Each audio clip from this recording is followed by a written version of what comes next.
Il ministro Garavaglia ad Agrigento, per la Sicilia, boom di arrivi con 15.000 visitatori. Omicidio a Letojanni, arrestato 18enne nato da genitori tunisini, accoltellato uomo a Canicattì, incendio a Lipari, danneggiati altri vigneti a Canicattì. Successo per il Montaperto Fest, ieri sera domani tributo ai Pink Floyd alla Valle, domenica prossimo omaggio di Giugiù Gramaglia a Camilleri nella sua Porto Empedocle. Akragas Calcio riprende a pieno ritmo gli allenamenti e la società è alle prese con nuovi acquisti.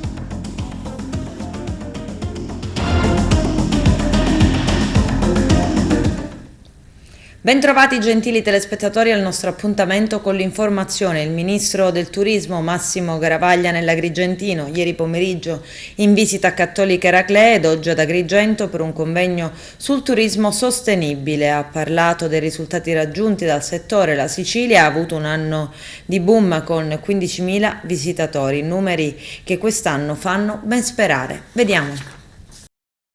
Si è svolto stamani presso il MUDIAG, Museo Diocesano di Agrigento, un convegno dal titolo Turismo sostenibile, le buone pratiche del territorio, con la presenza del Ministro del Turismo, onorevole Massimo Garavaglia. L'iniziativa è servita per fare il punto sull'evoluzione del turismo sempre più proiettato verso la sostenibilità e la valorizzazione ambientale come attrattore territoriale, i progetti, le buone pratiche e la visione di Agrigento turistica del futuro. È chiaramente una meraviglia, questo lo sappiamo. E soprattutto sta dimostrando delle potenzialità ancora inespresse, nel senso che la vera sfida qui è far fermare i turisti più giorni e ci sono tutte le possibilità. Penso che da questo convegno verranno degli spunti utili proprio in questi termini. Il weekend di Ferragosto, tra i tanti siti archeologici della Sicilia, la Valle dei Templi è stata quella che ha raggiunto il massimo numero di visitatori, quindi diciamo conferma ancora quanto l'hai detto. Sì, quest'anno farà ancora 1 milione di visitatori se non di più, come nel 19 che è stato l'anno record, però ci sono ancora grandi possibilità. Ieri ne parlavamo col direttore, con i responsabili del sito, c'è la possibilità di distribuire meglio il flusso turistico anche negli orari, sono bellissime le iniziative all'alba, penso che avranno sempre più successo e così come anche distribuirli nel corso di tutto l'anno. La fortuna che c'è qua, che non è cosa da poco, che si può venire tutto l'anno. I dati lo dimostrano, l'ha dichiarato anche il Fondo Monetario Internazionale, la Banca Centrale Europea, ultimamente anche l'Istat. Il PIL italiano tiene nel secondo e terzo trimestre proprio grazie al turismo che ha dei numeri oggettivamente incredibili, quindi l'obiettivo è di superare i numeri del 2019 che è stato l'anno record del turismo italiano e se riusciamo a superarli nel 2022, tenendo conto che i primi 4 mesi c'erano ancora le chiusure, vuol dire che stiamo andando davvero molto bene. Però non dobbiamo accontentarci, questa è per noi la base di partenza. Ricordiamo sempre che l'Italia è il paese più cliccato al mondo a gennaio, siamo i numeri 1 nei desideri.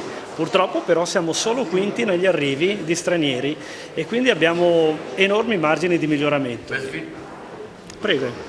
Per sviluppare l'attività del turismo cosa avete fatto come governo Draghi e cosa lasciate? Insomma, il governo tra qualche mese purtroppo finisce, cosa lascerà o a lei o al suo successore? Ma in particolare cosa avete fatto in questo momento? Allora, 2 fasi. La prima fase era la fase problematica delle chiusure e lì sono stati distribuiti miliardi di euro, alla fine messo tutti insieme siamo sopra i 6 miliardi di euro per tamponare un calo di fatturato che è stato oggettivamente drammatico, però questo è il passato. E poi abbiamo costruito per il futuro, come? Sostanzialmente su 2 pilastri. Un pilastro è digitale, perché sappiamo benissimo che oggi tutto si muove col telefonino, col digitale e la generazione X, cioè i giovani, gli ultimi nati, e sono 2 miliardi nel mondo, quelli nati dal 99 in poi, 2 miliardi, ci accontenteremmo che 1 miliardo venga in Italia, abbiamo risolto i problemi da quell'eternità, giusto per essere chiari, però parlano il linguaggio digitale, quindi il grosso investimento è sul digitale. La seconda parte è cercare, anzi abbiamo il dovere di migliorare la qualità dell'offerta, abbiamo investito tantissimo nella riqualificazione delle strutture ricettive, tant'è che stanziati 900 milioni di euro dal Ministero abbiamo avuto richieste per 3 miliardi Per cui vuol dire che qui c'è tanta voglia di investimenti e noi lo vediamo in particolare in quest'area, in questa zona della Sicilia. Investimenti privati di qualità innalzano la qualità di tutte le strutture. Noi dobbiamo puntare su questo. Turismo sostenibile, oggi questo è il tema, diciamo, del dibattito. Perché il futuro sta nel turismo sostenibile, Ministro? Non è una moda la sostenibilità. Abbiamo organizzato con l'Organizzazione Mondiale del Turismo, con l'ONU e il Ministero del Turismo, il primo congresso mondiale del turismo giovanile a Sorrento un mesetto fa. Sono venuti giovani da tutto il mondo, dalle isole Cook in mezzo al Pacifico fino al Sud America. E quello che ci hanno insegnato questi ragazzi, perché noi dobbiamo imparare da loro, è esattamente questo: loro sceglieranno le destinazioni sulla base della sostenibilità. Sostenibilità vuol dire tutto, vuol dire pulizia, non avere la spazzatura per strada, vuol dire non sprecare cibo, vuol dire chiaramente rispettare l'ambiente e non consumare troppa acqua e troppa energia. Ecco, i giovani del futuro scelgono le destinazioni sulla base di questo. Oggi ad Agrigento un importante momento con la presenza del Ministro nazionale del Turismo, ecco, come turismo sostenibile. Una delle raccomandazioni che faceva il Ministro nella sostenibilità dell'offerta turistica è quello delle città pulite. Ecco, ultimamente, Sindaco, la nostra città su questo soffre un po'. Sì, soffre un pochino perché il contratto che abbiamo noi è un contratto capestro, fortunatamente nel 2023 andrà a scadere, già noi stiamo prendendo dei provvedimenti con dei rimborsi per ora stagionali, ma già abbiamo quasi in cantiere il nuovo contratto proprio esclusivamente per una massima pulizia della città e per dare un servizio anche ai nostri turisti. Nonostante questo, la Valle dei Templi ha superato tutti i record di visitatori durante la pausa, il weekend di Ferragosto. Sì, ieri sera io proprio ho fatto visita alla Valle Tempio accompagnando il Ministro. Ieri sera hanno registrato soltanto nella giornata di ieri fino alle 21 7.500 turisti soltanto, quindi in una giornata ancora non completa, quindi questo è un bel numero, un grosso numero, vuol dire che il turismo qui ad Agrigento è fortemente ripreso. Agrigento è una meta turistica, Agrigento è di vocazione turistica e cerchiamo con mille sforzi proprio come dicevate poco fa, di dare quei servizi che il turista giustamente pretende. Siamo onorati di accogliere il Ministro del Turismo qui al Museo Diocesano nel percorso dell'itinerario Arte e Fede che comprende la Cattedrale, Santa Maria dei Greci, il Museo, l'Antiquarium. È un passaggio dovuto e doveroso nei confronti della città che nel Colle esprime tutta la sua magnificenza, la sua grandezza, la sua ospitalità, l'accoglienza turistica.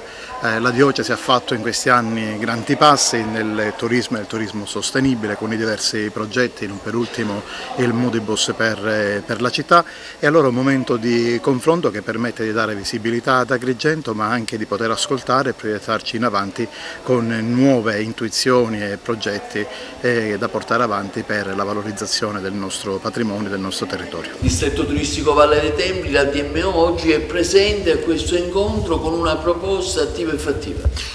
Il distretto turistico Valle dei Templi, la DMO del nostro territorio, è orgogliosa di poter accogliere il Ministro del Turismo al quale noi presenteremo il nostro territorio per l'appunto e questo progetto che è la Costa del Mito, che è questo tratto di costa che va da Selinunte a Gela e che vede in Agrigento il suo baricentro. Abbiamo già chiesto degli impegni formali al Ministro e al Ministero che chiaramente continuerà la sua azione in continuità a prescindere dalla scadenza elettorale e quindi siamo molto contenti perché si sta valorizzando un progetto che giorno dopo giorno cresce sempre di più. Tu presente a questa iniziativa, lo modeli e sei un partner attivo, ti occupi da tanti anni di turismo, ecco quanto è importante oggi sostenere il turismo sostenibile. È l'aspetto fondamentale perché oggi, dopo in questi 2 anni, nel periodo della post-pandemia, pensare a nuovi segmenti di mercato che possono accomunare l'esigenza delle imprese così come l'esigenza del mondo sociale diventa un aspetto estremamente importante. Quindi io direi sostenibilità e accessibilità insieme alla cura per tutto il turismo dei disabili diventano i segmenti su cui puntare per il prossimo futuro. Nel 19 che è stato l'anno boom, l'anno record, la Sicilia ha fatto 15 milioni di visitatori. Ecco, quest'anno penso che arriviamo a 15, se non forse anche di più. In questi 2 anni molto complicati alla fine il Ministero del Turismo ha distribuito più di 6 miliardi e mezzo di euro. Chiaro, massima parte erano per tentare di coprire il buco di fatturato di chi non poteva lavorare per legge, perché questo è successo, chiaramente una goccia nel mare rispetto a quello che è stata la perdita del settore.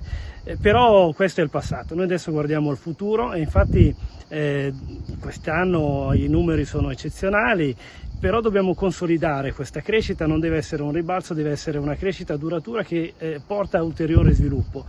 Gli investimenti che stiamo facendo vanno in questa direzione, per esempio per riqualificare le strutture alberghiere abbiamo messo a disposizione 600, adesso sono diventati 900 milioni di euro, a fronte però di una richiesta di ben 3 miliardi di euro da parte degli operatori. Questo è molto interessante, vuol dire che il settore è vivo, che vuole investire, perché questi non sono finanziamenti a fondo perduto, è credito d'imposta, quindi prima gli albergatori devono mettere a posto le proprie strutture, poi hanno il credito d'imposta, quindi questo vuol dire che c'è molta voglia di investire in questo settore. Ne è una dimostrazione proprio questa costa bellissima, una delle più belle d'Italia, oserei dire del mondo, dove ci sono investimenti privati di massimo pregio. Siccome poi il futuro è tutto digitale, stiamo investendo tantissimo sul digitale. Nel PNRR sono queste le 2 gambe, uno migliorare la qualità delle strutture, l'altra puntare sul digitale. Stiamo rifacendo completamente il portale italia.it, ma non è solo il sito, è tutto quello che sta sotto, che non si vede. A settimane sarà pronta l'applicazione, che poi è la cosa più importante. E cosa farà questa applicazione? Come sappiamo, usando sempre il telefonino, le applicazioni hanno 2 cose interessanti: sono profilate, cioè tengono conto dei tuoi interessi e desideri, e sono geolocalizzate. Ebbene, per il turismo finalmente avremo uno strumento di questo tipo, però è una enorme operazione collettiva, tutti dobbiamo partecipare, non è che il Ministero del Turismo prende 2 o 3 impiegati e li manda in giro a fare le foto. Il senso del concorso, diciamo così, che sta facendo Enit, Racconta l'Italia, è proprio questo, cioè far partecipare tutti a questa enorme operazione collettiva che ha uno scopo molto semplice: far conoscere l'Italia al mondo. Noi diamo per scontato tutto, troppo. Diciamo che l'Italia è il paese più bello del mondo, è assolutamente vero, è verissimo. E allora perché siamo solo quinti negli arrivi a dicembre a consuntivo? Quindi dobbiamo fare di più. Guardando a questa generazione X, che sono i giovani, la nuova generazione, sono 2 miliardi nel mondo. Ebbene, con questa, per esempio, con questa azione che sta facendo Enit, raccogliamo materiale, perché più materiale abbiamo, più riusciamo a far conoscere la nostra bella Italia nel mondo. E Eraclea, questo fantastico sito, questo fantastico teatro, siamo sicuri che tutti sanno dov'è e che cos'è. I carabinieri, su ordine della Procura di Messina, hanno arrestato un ragazzo di 18 anni, nato a Taormina da genitori tunisini e indagato dell'omicidio del netturbino di 56 anni Massimo Canfora, scoperto morto accoltellato nella sua abitazione a Letojanni, in via Nenzi 9. Accanto al cadavere è stata trovata l'arma del delitto, un coltello da cucina con una lama di circa 10 cm macchiata di sangue. Alcuni testimoni hanno raccontato ai carabinieri di aver visto il giovane allontanarsi dall'abitazione di Canfora prima dell'arrivo dei soccorsi. Il 18enne è stato rintracciato dopo poco tempo nella sua abitazione di Letojanni con una ferita di arma da taglio sulla mano ancora sanguinante. I carabinieri hanno perquisito la casa trovando alcuni indumenti sporchi di sangue che sono stati sequestrati per le analisi di laboratorio. Dai video delle telecamere di videosorveglianza è emersa la compatibilità tra gli indumenti del giovane in fuga e gli indumenti trovati a casa del sospettato.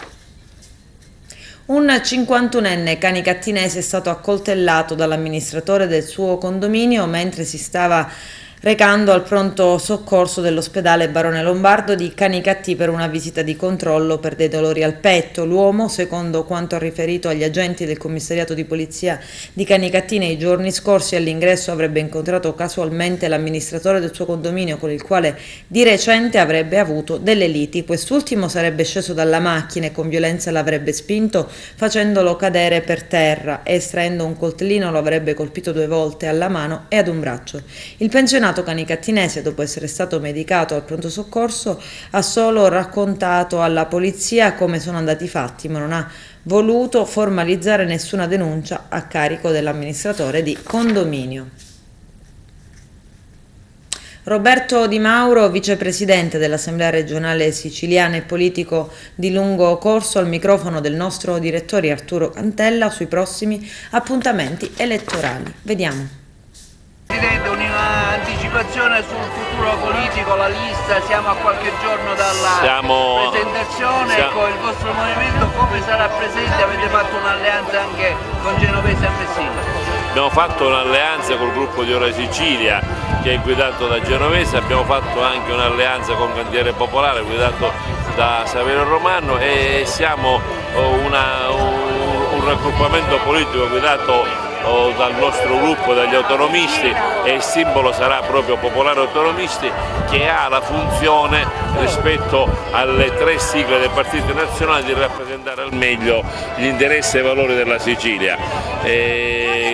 Siamo convinti che avremo un risultato a 2 cifre e su questo punteremo affinché avremo una presenza del prossimo governo regionale autorevole che possa fare in modo di rappresentare al meglio le esigenze della Sicilia quando ci siederemo al tavolo nazionale per il giusto confronto. Voi avete detto sì al Presidente Schifani per la candidatura, siete stati tra coloro che subito hanno accettato? Assolutamente sì, è un uomo delle istituzioni, un uomo che conosce anche i meccanismi di Roma. Noi abbiamo bisogno di un confronto sereno e leale con Roma perché la situazione finanziaria, che è la cosa che più ci sta a cuore, va rivista in un confronto serrato con Roma, ma che sia anche frutto di un principio che è quello del federalismo fiscale, che deve vedere la Sicilia riappropriarsi di tante competenze, ma nel contempo anche di stabilire quella spesa storica e fare in modo che il governo nazionale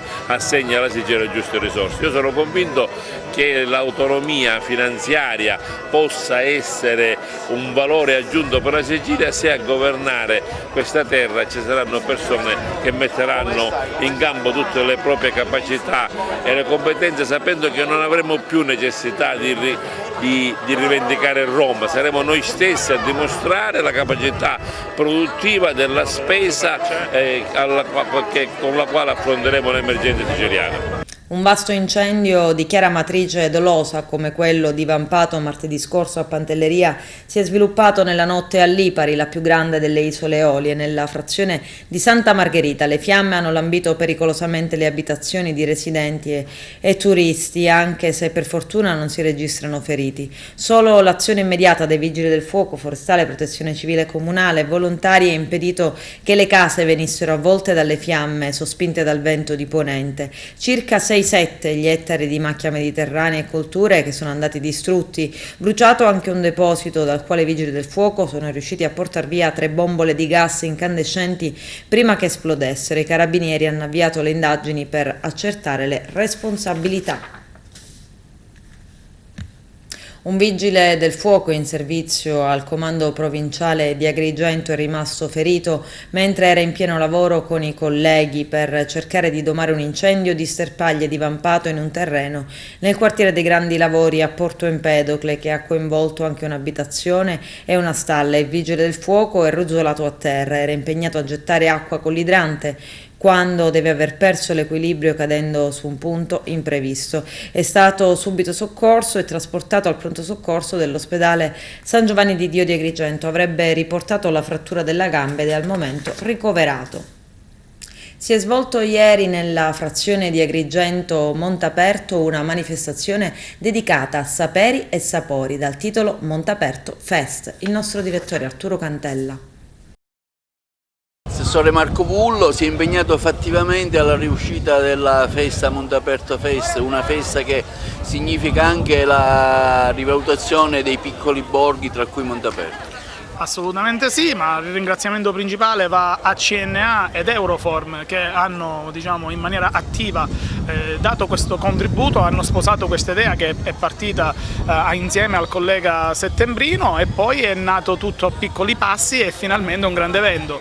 La vicinanza dell'amministrazione centrale verso quelli che sono le frazioni, verso quelli che sono i borghi e il borgo di Agrigento e proprio Montaperto si addice in maniera splendida a quella che è la manifestazione di oggi, cioè un momento di arte, di cultura, di artigianato, perché ci sono ben 29 stand tra arte culinaria e arte e mestieri dell'artigianato locale, tradizionale e delle attività produttive del territorio. E poi, grazie anche a quello che sarà l'evento clou, quello del concerto dei Quartet Folk, che ringraziamo, e tutto questo nasce da che cosa? Da quella che è la collaborazione tra istituzioni e associazionismo, e le cose vengono bene. Oltre a questo ci sarà questa sera anche un momento dedicato all'innovazione e al digitale con il talk digitale di Alessandro Cacciato, a cui va il mio ringraziamento. È una delega che io ricopro, quella del digitale, e sarà anche un momento e un'opportunità per rilanciare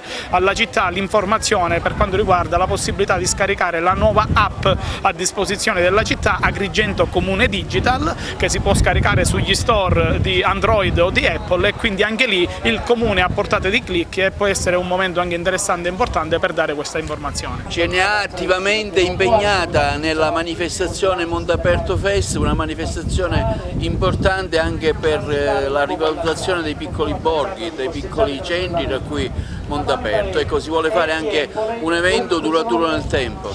Ecco, partiamo con questa prima edizione Montaperto Fest, un'edizione appunto che fa da apripista, poi vedremo cosa succederà. Noi ovviamente saremo impegnati perché abbia un seguito. Ringrazio tutte le istituzioni che hanno creduto in questo progetto, l'Assemblea regionale siciliana, il Comune di Agrigento, il Parco archeologico, Destinazione Agrigento, perché l'evento è inserito nel cartellone del consorzio del distretto turistico Valle dei Templi, e quindi ecco, attraverso questa alleanza tra pubblico e privato oggi abbiamo la possibilità di realizzare questo evento a Montaperto che mette al centro l'artigianato artistico tradizionale, l'agroalimentare, ecco, le eccellenze del territorio messe in vetrina oggi in questo straordinario e suggestivo scenario, la location di Montaperto con Via Rosario e i cortili suggestivi che fanno appunto da cornice a questa manifestazione molto bella che speriamo di portare avanti nel futuro. CNA, in particolare l'agroalimentare, sta investendo un po' in tutta Italia, in particolare in Sicilia. Ora aspetta ad Agrigento, dopo aver fatto un bellissimo tour nella zona del Messinese, nel Trapanese, Palermitano, ora aspetta ad Agrigento. E abbiamo individuato, con la collaborazione del segretario e del presidente provinciale, Montaperto, che è una cittadina dell'Agrigentino che ha una doppia vocazione, quella turistica in questo periodo particolare, ma anche quella culturale, e l'agroalimentare e l'esposizione dell'artigianato artistico e alimentare dona al 100%. I dirigenti dell'organizzazione sono presenti a segno della grande partecipazione, della grande organizzazione che è CNA, che sta dando motivo e modo di poter rivalutare il nostro territorio partendo dal turismo e conciliando con quello che è l'agroalimentare siciliano. Montaperto Fest è un evento straordinario che ha visto la luce grazie alla collaborazione di CNA, che ha sposato e abbracciato pienamente quello che era il mio sogno, il mio desiderio più grande, che è vedere popolato il mio borgo. È stato un lavoro di squadra, un bel lavoro fatto come dicevo, da tante persone con la voglia di portare avanti un unico obiettivo, che è quello di fare rinascere un borgo, un quartiere della nostra città. Devo ringraziare CNA ed Euroform per la collaborazione, per l'impegno che hanno dedicato a questo evento, all'assessore quartieri Marco Burlo. Il desiderio ora è quello che non rimanga un evento singolo, ma che si possa proporre nei prossimi anni e diventi un appuntamento non solo per i cittadini di Agrigento ma anche per tutti i turisti che vengono a visitare la nostra città e possono scoprire la parte più antica che è il borgo di Montaperto. L'Euroform è impegnata sempre in prima persona nell'organizzazione di queste attività importanti anche per la rivalutazione dei piccoli borghi come Montaperto. Sì, abbiamo accolto con grande entusiasmo l'invito a partecipare all'evento. Per l'Euroform è una vetrina importante perché vogliamo far conoscere sempre di più le nostre peculiarità di una scuola molto attenta ai nostri alunni e alle loro famiglie. Una scuola che insegna un mestiere, che immette subito i ragazzi nel mondo del lavoro. Oggi siamo presenti in questa frazione di Monteaperto con i nostri alunni, i nostri docenti tecnici dell'agroalimentare, in una cornice meravigliosa dove arte, cultura, tradizioni e musica e mestieri si fondono per regalarci un momento piacevole. Una cosa importante perché è anche un modo per confrontarci sui temi dell'artigianato, il recupero di questi borghi come lei sottolineava e la messa a valore di un territorio che è diciamo così periferico rispetto ad Agrigento, ma per la sua collocazione è certamente un territorio migliore rispetto alla città di Agrigento. Qui non si soffre il caldo, si sta bene, peccato che noi agrigentini non lo valorizziamo per come meriterebbe. Dovremmo venire ad abitare qui tutti quanti per cercare di avere una nostra anche pace e tranquillità una volta ritornati a casa. È un'iniziativa sicuramente lodevole perché mette in risalto la valenza e la capacità degli artigiani nel portarsi in mostra e poter far vedere il bello di quello che veramente sanno fare. È un'iniziativa positiva per lei? Sì, per me è sicuramente un'iniziativa positiva, vengo da Enna, infatti venire da lontano per venire a promozionare il mio prodotto e poter anche riuscire ad interloquire con altre realtà artigianali che ci permettono sicuramente di crescere. Questi eventi servono proprio a questo, hanno questa finalità? Sicuramente sì, perché questi eventi devono essere pane quotidiano per il mondo dell'artigianato, perché ci permette sicuramente di farci conoscere i prodotti delle nostre botteghe. Sì, oggi ringraziamo gli organizzatori che ci hanno invitato, abbiamo fatto oggi una bellissima torta con una ricotta, si chiama una mega cassata, con ricotta con un variegato di pistacchio puro di Raffadali, della frutta candita, presumo che peserà circa un 300 kg. E comunque anche i ragazzi sono divertiti che l'abbiamo coinvolto in questa bellissima iniziativa. Siamo quasi per finire. Così magari aspettiamo chi la viene a degustare. Mi chiamo Alfonso Sobia. Alfonso, dai, cosa fai qua? Cosa stai facendo? Sto preparando qua al meglio questa mega torta bellissima. Ok, tu cosa hai fatto in particolare? La preparazione? Sì, la preparazione, ho messo i ciliegie a posto. Io ho fatto i conditi alla cotta, i cannoli, è bellissima, ho fatto giovani mangione. Ok, grazie. Il tuo nome? Massimo Scibetta. Valuta questa iniziativa? Eccellente, veramente organizzazione eccellente, molto calorosa. Organizzata veramente bene, sono stati veramente bravi. Faccio i miei complimenti al CNA e a tutti coloro i quali hanno organizzato questo evento veramente eccellente qui ad Agrigento. Il violinista Ugo Adamo non poteva mancare a questa bella manifestazione a Montaperto Feste, alletare la serata con le sue musiche. Sono stato invitato dalla CNA a prendere parte a questo evento e non mi tiro mai indietro, perché sono sempre ben felice di dare il mio contributo artistico per la comunità, per la collettività. Del resto basta guardare l'evento per rendersi conto che si tratta veramente di un qualcosa di veramente bello che accomuna la gente e ce n'era talmente tanto bisogno che siamo davvero tutti felici di prenderne parte. Favara ha ricordato ieri Antonio Russello, uno dei più importanti scrittori del Novecento, inserito anche nel percorso della strada degli scrittori. A 101 anni dalla sua nascita in piazza Cavour, accanto al busto bronzeo che lo ricorda, il sindaco Antonio Palumbo, i componenti del centro studi a lui dedicato e diversi cittadini si sono dati appuntamento per rendergli omaggio. Giuseppe Moscato. Lo scrittore Antonio Russello, un figlio illustre di Favara.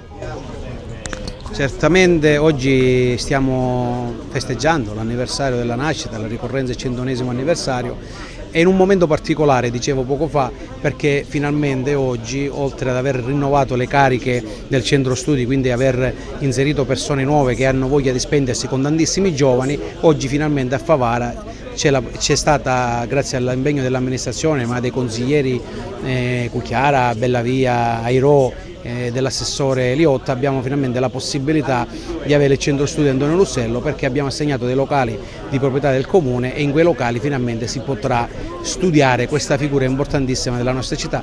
Antonio Russello, che è uno dei figli più autorevoli di questa città, insieme a tanti altri, Ambrosini, Marrone, il barone Amendola. Questa dimostrazione che la nostra città è una città ricca di esperienze e di personaggi che ne rendono onore anche a livello nazionale e oltre.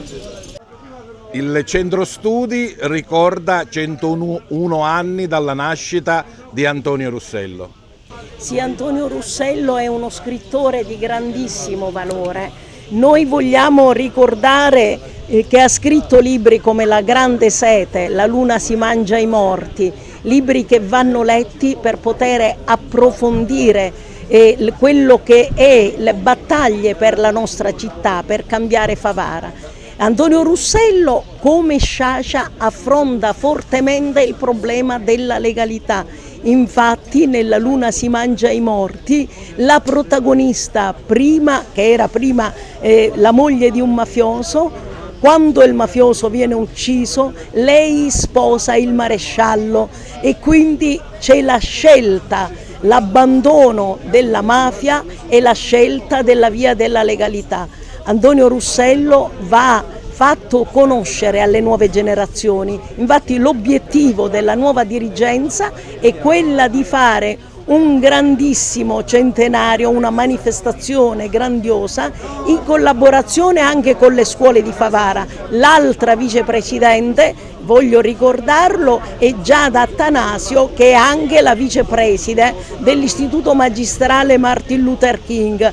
Russello forse ha bisogno di essere più conosciuto e valorizzato proprio nel suo territorio. Io dico che a Favara ancora ci sono gente laureata che non ha letto mai un libro di Antonio Russello, anche se noi dal 2000, da circa 20 anni, ci lottiamo per fare conoscere questo scrittore. Però dobbiamo dire che molti libri di Antonio Russello sono arrivati alla seconda edizione, che già le testate nazionali parlano di Antonio Russello, che è la strada del scrittore, che Russello è uno degli scrittori titolare della strada degli scrittori, per cui il suo nome già incomincia a circolare e viene riconosciuto per quello che è un grande scrittore, con una forma, con uno stile che lui stesso chiama impervio, ma che va studiato dalle università italiane. Adesso l'intervista del nostro direttore Arturo Cantella a Don Baldo Reina, da 2 mesi vescovo ausiliario di Roma. Vediamo. Don Baldo Reina, il 27 maggio 2022 lei è stato nominato vescovo ausiliario di Roma, ora qui ad Agrigento in vacanza. Ecco, ci racconti un po' di questa esperienza, sicuramente importante ed esaltante anche da un punto di vista spirituale. Sì, è una bella avventura che è iniziata, come dicevi tu, il 27 maggio, poi l'ordinazione è stata il 29 giugno e mi sto mettendo a servizio della diocesi di Roma, che è una diocesi molto grande, molto complessa, ma anche molto bella, non solo per la presenza del Santo Padre, ma per la presenza di tante famiglie religiose, di tante realtà che non conoscevo, sto imparando a conoscere, e quindi provo a portare lì l'esperienza che ho maturato qui ad Agrigento, soprattutto negli ultimi anni in seminario al servizio dei seminaristi e dei futuri sacerdoti. Le problematiche di Roma ovviamente non sono quelle di Agrigento, il primo impatto, le prime diciamo, difficoltà insomma, che ha potuto riscontrare, anche le esigenze del popolo a Roma. Sì, è una metropoli, come sappiamo, di quasi 4 milioni di abitanti, con tante realtà diverse, molto eterogenee tra di loro. Devo dire che da un certo punto di vista è una ricchezza, perché incontri i popoli di tutto il mondo che convergono a Roma, incontri tantissimi giovani che arrivano a Roma per motivi di studio, insomma di inserimento nel mondo lavorativo, e quindi queste sono al tempo stesso delle risorse ma anche delle problematiche, perché non è facile la convivenza. Poi da un punto di vista urbanistico Roma presenta dei disagi soprattutto nelle borgate, nelle periferie, dove purtroppo la speculazione edilizia non ha permesso una riflessione attenta su coloro che poi in quei territori dovevano vivere, quindi davvero tantissime sfide da abbracciare. Poi la Chiesa, come ha sempre fatto nella sua storia bimillenaria, prova a portare il lievito del Vangelo, il resto lo lasciamo alle scelte politiche che, come sappiamo, sono così molto fluttuanti e cambiano a seconda della stagione politica. Ecco, oggi qui ad Agrigento a rivedere il suo seminario, qualche rammarico, qualche rimpianto, insomma? Tanta gratitudine al Signore per quello che qui dentro ho potuto svolgere, e certamente quando uno in un posto ci sta bene, poi ritorna anche solo di passaggio, si riaprono tanti ricordi, quindi rammarico no, insomma, certo ho fatto la mia parte, come tanti ho manifestato anche i miei limiti, però in coscienza penso di aver fatto il mio dovere. Torno volentieri ad Agrigento, dove ci sono gli affetti familiari, tante persone alle quali ho voluto bene, quindi io qui mi sento a casa. Ecco, con quale obiettivo diciamo, si riparte, si ritornerà a Roma?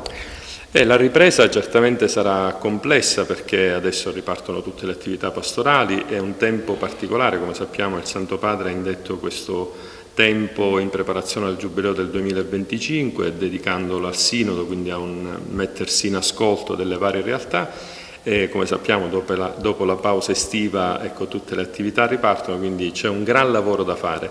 Il gran lavoro lo affronto con serenità, perché non bisogna avere chissà quale aspettativa, però certamente ecco, mettendosi in gioco e mettendo in gioco le migliori risorse che il buon Dio ci ha dato. Si sta attraversando un momento difficilissimo, in particolare mi riferisco alla guerra, a questa grande accoglienza che gli italiani e i cristiani, ma non solo, stanno offrendo al popolo ucraino. Sicuramente nella sua parrocchia a Roma, insomma, si sentirà maggiormente questo problema, Don Baldo? Sì, io ho visitato già una trentina di comunità parrocchiali, diversi istituti religiosi, devo dire quasi tutti hanno aperto le porte, ci sono realtà che hanno ospitato interi nuclei familiari. Questa è una cosa molto bella. Se posso dirla tutta da persona che ha vissuto ad Agrigento, e qui abbiamo sperimentato più che in altre parti d'Italia il fenomeno migratorio della migrazione che arrivava soprattutto dall'Africa, ecco, c'erano delle cose che non capisco, non capisco perché nei confronti degli ucraini possiamo avere, dobbiamo avere ed è giusto avere questa grandissima disponibilità all'accoglienza nei confronti degli africani. Questo registro, almeno che io ricordi, non ha funzionato. Ecco, secondo me la persona che si trova in difficoltà va accolta al di là del colore della pelle, al di là della religione, al di là di tutto, va accolta in quanto persona. Con questo messaggio la salutiamo e gli facciamo tanti auguri per il suo lavoro anche da parte della nostra città. Grazie, un saluto a tutta la città e un saluto a quanti ci seguono attraverso TV. Grazie. Adesso c'è la pubblicità, a tra poco vi aspetto. Il commissario straordinario dell'ASP di Agrigento, Mario Zappia, interviene in un nuovo video dove fa il punto settimanale sull'emergenza coronavirus in provincia. Continua la discesa dei contagi. Vediamo. Siamo alla settimana di Ferragosto, il 19 agosto per la precisione. Facciamo velocemente anche in questa settimana il punto dell'andamento settimanale della pandemia nella nostra provincia, che vede ancora ridursi il numero dei nuovi casi, così come da previsioni. Ovviamente un'altra cosa che ci aspettavamo, ma diciamo che è normalissima, è che il numero di vaccinazioni nella settimana di Ferragosto è precipitato dal minimo storico. Siamo a 289 vaccinazioni in una settimana, di cui 192 quarte dosi, quindi ma comunque non c'è da meravigliarsi, perché ovviamente nella settimana di Ferragosto il pensiero di tutti noi è quello di cercare di almeno rilassarci, divertirci, di riposarci per chi ha potuto, e lo ha fatto, bene ha fatto. E vi dico però che all'ospedale di Ribera invece la situazione è, diciamo, aumentata come ricoveri ordinari, mentre sostanzialmente uguale per quanto riguarda la terapia intensiva. Stesso discorso per quanto riguarda la positività dei tamponi, siamo ancora al 30% sul numero dei tamponi totali, però è un dato che, come vi dicevo, ha poca importanza, perché gran parte dei tamponi vengono fatti autonomamente e alcuni vengono registrati, per cui mi fido di più dell'andamento dei ricoveri per governare la pandemia anziché del numero di tamponi. Comunque danno il segno che ancora il virus c'è in mezzo a noi. Concludo questa settimana con alcune notizie che secondo me sono molto positive per la nostra provincia.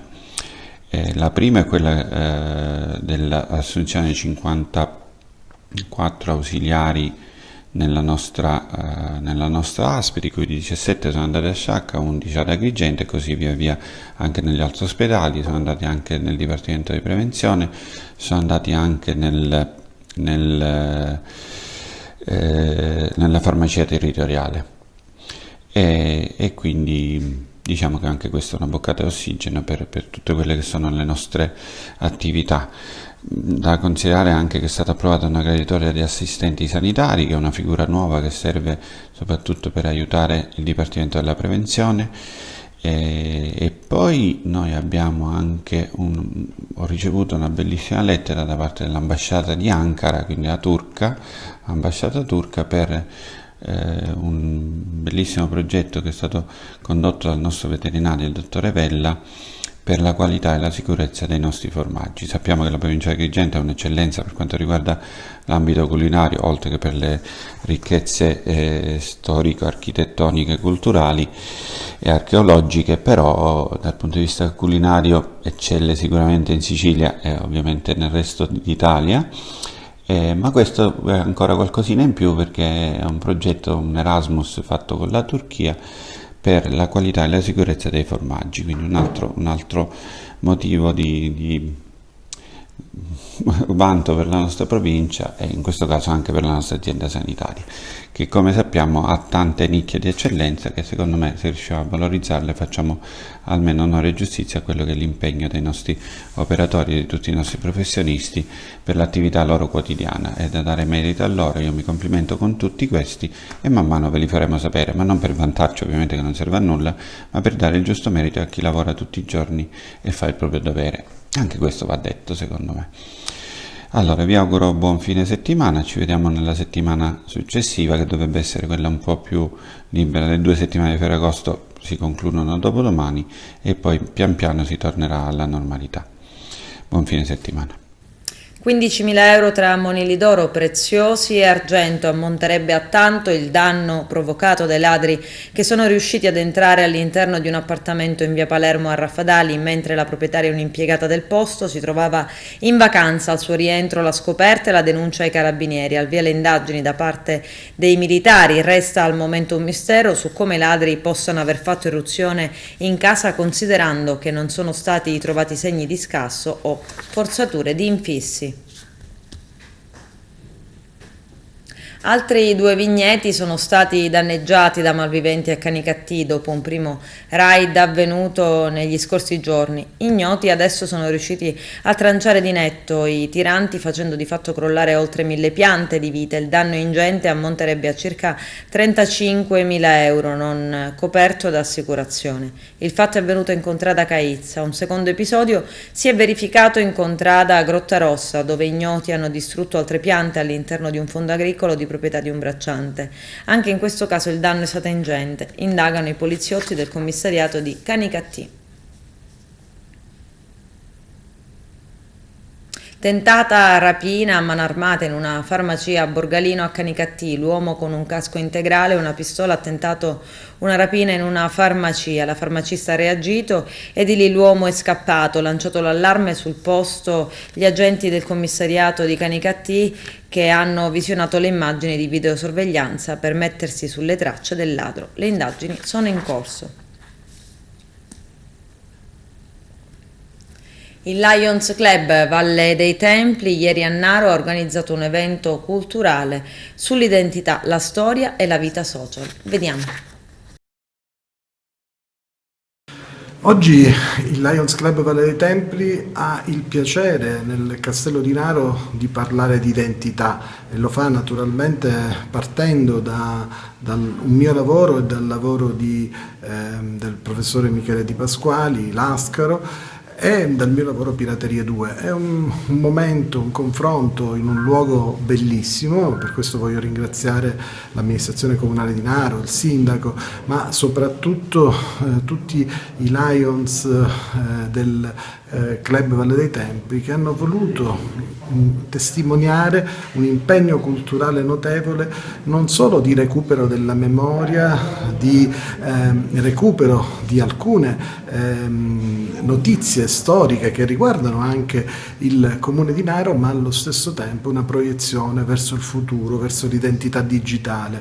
Quindi un mix tra quello che accadeva ieri e quello che accade oggi, che sicuramente ci permetterà, come al solito, di fare servizio sul territorio e di proiettare il Club Valle dei Templi verso iniziative che sicuramente nell'arco dell'anno sociale lo vedranno protagonista sia per situazioni e impegni di carattere sociale, culturale, e quindi troveremo sempre il modo per riuscire ad essere presenti sul territorio.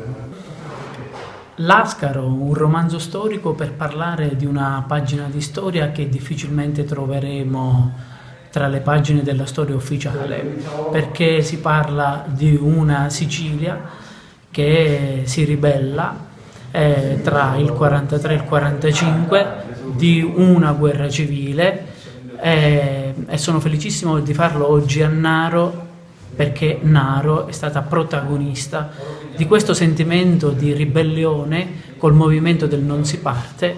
L'11 gennaio del 1945 il maestro di scuola elementare Calogero Petrolino inscena un comizio, decidono di fare un falò con le cartoline precetto.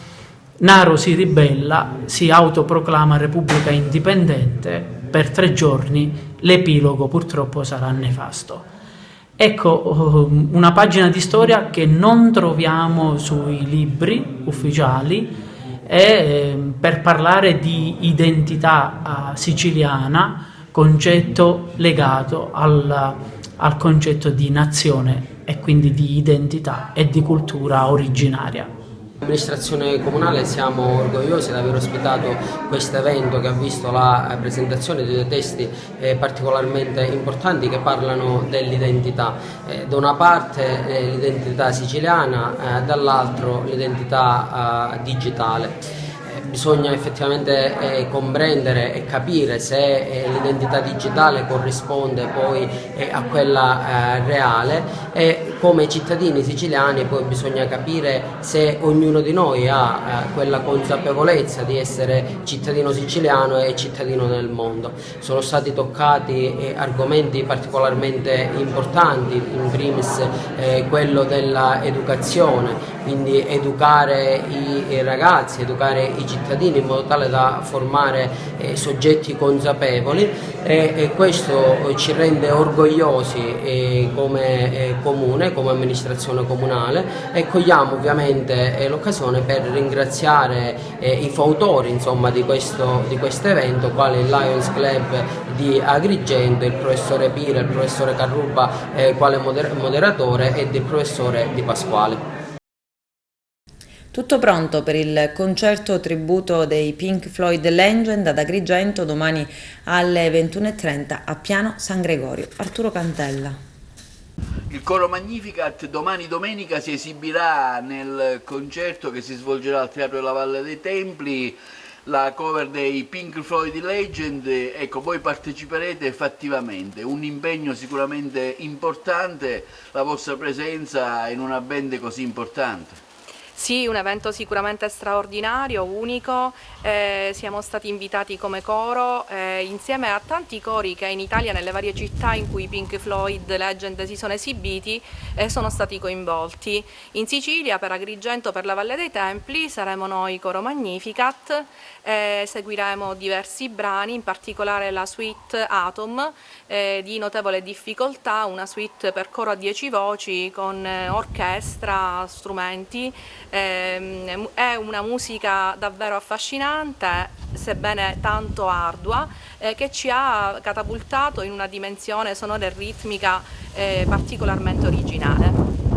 Insieme a lei c'è il corista, il nostro corista tenore Gerlando Gibilaro. Gerlando Gibilaro, allora un impegno sicuramente importante e anche gravoso da un punto di vista professionale? Sì, decisamente. I coristi, io parlo a nome di tutti, hanno affrontato stoicamente le prove estenuanti estive che generalmente non abbiamo mai fatto. Sicuramente è stato un impegno abbastanza gravoso ma entusiasmante. Siamo tutti felicissimi di partecipare a questo evento che è straordinario, che ci sarà domani sera alla Valle dei Templi, e seguire Atom Earth Mother, ma anche capolavori dei Pink Floyd come Comfortably Numb, In the Flash e via discorrendo, è veramente un qualcosa che ci proietta verso un entusiasmo particolare. Ecco, un'esperienza professionale certamente che lascerà il segno all'interno della vostra associazione, del vostro gruppo. Sì, già da giugno noi abbiamo iniziato a provare, ci siamo confrontati con un'altra realtà completamente diversa dal punto proprio di vista musicale. La musica pop non fa parte dei nostri programmi e quindi siamo felici e stiamo crescendo. Siamo cresciuti anche nel numero perché abbiamo accolto tanta gente innamorata dei Pink Floyd che per l'occasione ha voluto far parte dell'organico. Siamo in 60 a cantare. Dopo 2 anni di pandemia in cui l'attività è stata minima, in certi periodi anche nulla, è stato bello ritornare e avere un'importante meta da raggiungere come quella di domani. Domenica prossima, 28 agosto, a Porto Empedocle in Piazza Kennedy alle 21, appuntamento con Giugiu Gramaglia per un omaggio a Camilleri. I dettagli con il nostro direttore Arturo Cantella. Un evento importante qui a Porto Empedocle, ne parliamo con Giugiu Gramaglia che ci spiegherà quale sarà l'iniziativa, la data, insomma tutti i dettagli per cui venire a vedere questo bell'evento. Sicuramente è un'occasione per parlare ancora del maestro di Vigata, il nostro Nenè Camilleri. L'evento si svolgerà il 28 di agosto, domenica prossima, e parleremo dei romanzi di Camilleri. Sarà un estratto del romanzo di Camilleri, La pensione Eva, Il casellante, la concessione del telefono, L'odore della notte, e poi ci sarà pure la musica che saranno dei brani abbinati ai brani recitati, e questa la parte musicale sarà curata dai Diapason con Lea Vella, Lillo Marino e Giuseppe Marino. Passo la parola a Lea. Sì, noi cureremo la musica, ci sarà un connubio tra recitazione, quindi tra brani recitati dal maestro Giugiu e noi che cureremo questi brani. Cominceremo ad esempio con La finestra di Carmen Consoli, ovviamente saranno dei brani adattati a chitarra e mandolino, quindi saranno un po' modificati, e voce ovviamente. La finestra, quale migliore brano per iniziare questo meraviglioso spettacolo? La finestra, la curiosità del maestro Nenè di Camilleri. Poi ogni brano si adatterà alla parte che Giugiu andrà a recitare, andrà a narrare, tutto curato dettagliatamente da Giugiu. Allora ricordiamo dove si svolgerà l'evento e la data, giusto per chiudere l'intervista. Questa la facciamo dire a Giuseppe. E allora, Piazza Kennedy, 28 agosto, ore 21, 21:30. 21. A Porto Empedocle. Vi aspettiamo! Vi aspettiamo! Ciao!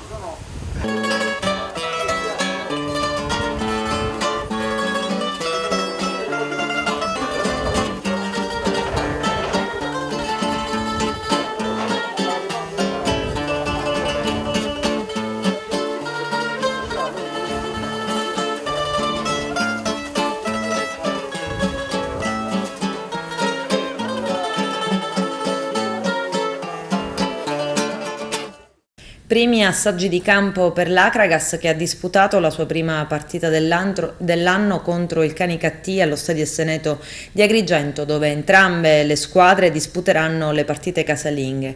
L'allenamento congiunto è terminato 3-2 per i biancorossi ed è anche tempo di calciomercato. Carmelo Lentini. Il lavoro congiunto con altre squadre servono da tappe di avvicinamento alla forma migliore possibile, anche in vista della ripresa dei vari campionati e Coppa Italia. L'Acragas, che continua a involtire la propria numerica con nuovi ingressi, lo scorso giovedì ha svolto un galoppo con il Canicattì, militante nel prossimo torneo di Serie D. È la seconda volta che i ragazzi di Niccolò Terranova si incrociano con la compagine biancorossa di Lillo Bonfatto, ma rispetto alla precedente questa volta si sono presentati con una formazione più completa grazie agli arrivi di nuovi elementi arrivati in settimana. Ciò ha consentito ad entrambi gli schieramenti di equilibrarsi nei vari reparti e a dare vita ad un confronto molto interessante, almeno sino al 59esimo, ricco purtroppo di tanto agonismo, forse un po' troppo, che ha costretto entrambi i tecnici, vista la brutta piega, a mandare anzitempo dentro gli spogliatoi le rispettive squadre. Ritornando all'Acragas, la società ha ufficializzato l'arrivo di un difensore centrale classe 2000. Si tratta di Dario Neri, proveniente dalla Cittanovese in Serie D. Palermitano puro sangue, ha indossato la maglia di San Cataldese, Troina, Regina, Gallico, Palmese e Marsala. L'arrivo di Neri precede quello di altri 3 calciatori che avverranno nei prossimi giorni. All'appello mancano ancora un paio di giocatori di prima squadra e un ragazzo, e più esattamente un centrocampista, un attaccante ed un juniores del 2004. Per quanto riguarda le altre agrigentine dell'eccellenza, il Pro Favara giovedì prossimo 25 agosto si presenterà alla stampa e ai tifosi con foto nella magnifica piazza Cavour. Lo Sciacca, dopo la seconda partita amichevole precampionato di una settimana fallicata e vinta per 1-0, la compagine verde-nero guidata da Totò Bruculeri ha giocato sul manto erboso sintetico di Salvitolo Capo contro la locale compagine che parteciperà al prossimo campionato di promozione. Semenzin, arrivi all'Acragas con quali ambizioni, con quali obiettivi? E arrivo all'Acragas con le ambizioni che mi hanno detto il giorno che mi hanno chiamato, quello di riportare questa piazza, questa squadra ai livelli dove appartiene. Quindi è questo l'obiettivo, penso, del gruppo, di portare l'Acragas di nuovo a questi livelli. Che giocatore sei? Io sono un giocatore che dà tutto in campo, che corre fino all'ultimo secondo, mi considero un giocatore veloce, mi piace cercare la palla dietro le spalle dei difensori per dare il mio contributo alla squadra, diciamo. Il tuo obiettivo personale per la stagione che sta per cominciare qual è? Come ho detto ora, dare il mio contributo alla squadra dal posto dove mi tocca, se è possibile di fare dei gol, degli assist, meglio così, però il mio obiettivo è quello di raggiungere l'obiettivo della società, della squadra che, come ho detto prima, riportare l'Acragas dove appartiene. Primi giorni di allenamento, prime amichevoli, che Acragas hai visto in campo, che squadra sta nascendo? È vero che stiamo facendo fatica ora, sono questi giorni dove dobbiamo fare gli sforzi, però ogni giorno che passa si vede che la squadra sta migliorando e mi piace, c'è un bel gruppo, ci sono giocatori di tanta esperienza che a noi ai giovani ci portano a dare il meglio, quindi mi aspetto un bel anno, belle cose. Dammi un giudizio sullo staff tecnico e sulla società. No, è quella di una società seria, una società che vuole far bene, anche lo staff, stiamo lavorando tantissimo, in tutti i dettagli sono presenti, quindi abbiamo tutto per fare bene, è questo che dobbiamo capire, far bene. E la società biancazzurra ha tesserato un altro forte ed esperto difensore, Davide Locascio, classe 1996, originario di Palermo. Locascio, dopo una breve permanenza a Ragusa Calcio 1949, ha deciso di accettare la corte del direttore sportivo Ernesto Russello e firmare col club acragantino. Lo scorso anno ha giocato con il Troina in Serie D. In questa serie ha indossato anche le maglie di Rende, Mazzara, Marsala ed Alcamo in eccellenza. Nel recente passato ha vinto il campionato di eccellenza con la Folgare Selinunte. In carriera ha portato a casa anche una Coppa Italia dilettanti con il Mazzara. Calcisticamente è cresciuto nelle giovanili del Palermo. Con questo è tutto, termina qui l'edizione del telegiornale. Grazie per la gentile attenzione e per essere stati con noi. A presto, buon weekend.